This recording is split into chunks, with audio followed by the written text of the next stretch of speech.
Yes, thank you, Mr. Chairman, Ranking Member Fox, and Mr. Secretary. The Trump administration was the most pro-life administration in this nation's history, working hard to defend unborn human lives. I'm sad to say that the Biden administration is shaping up to be the most pro-abortion administration in history. It's truly sad to see our nation, which was founded on the idea of natural rights that belong to all humans, dehumanize and attack the most vulnerable among us, the unborn. Secretary Becerra, under your leadership of the Department of Health and Human Services, the department has decided to disband the Human Fetal Tissue Research Ethics Advisory Board, created by the Trump administration to evaluate grant research conducted by the FDA and the NIH and ensure that the US government was not funding or participating in unethical research.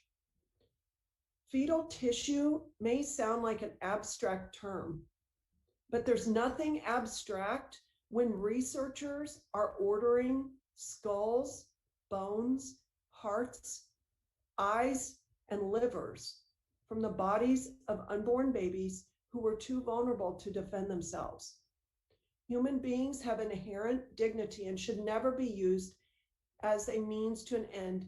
Using fetal tissue from babies killed in elective abortions to further research priorities is using human lives as a means rather than treating them with the dignity that all human beings deserve.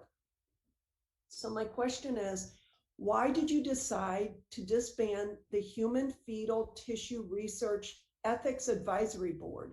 Shouldn't we do all we can to ensure that taxpayer-funded research is done in an ethical manner? And then will you commit to investing in the creation of ethical alternatives to the use of aborted fetal cells in research, drug, and vaccine development? Congresswoman, thank you for the question, a very important question. I want to make sure that we're very clear on something. The work that we do at HHS and at NIH in the research, it is done completely according to the law. There are well-established and rigorous regulatory frameworks for the use of fetal tissue in research.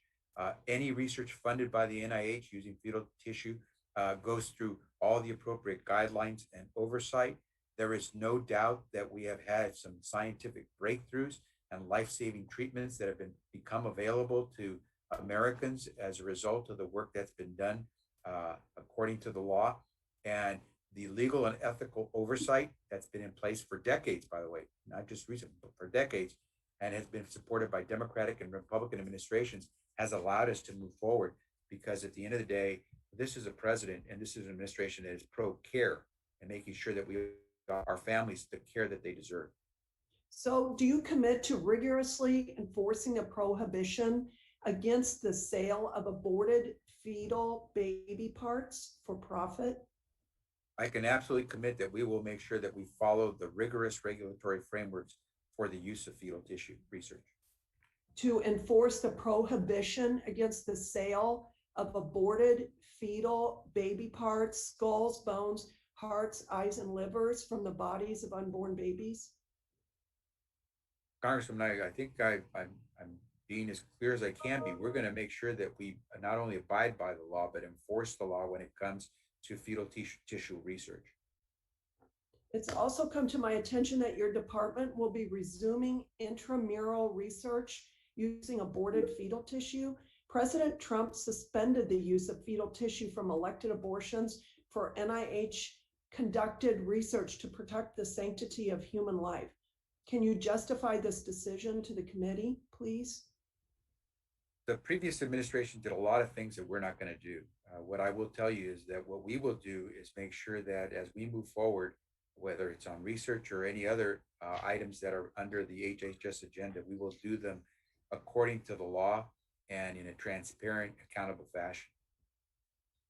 Thank you. We want transparency and accountability.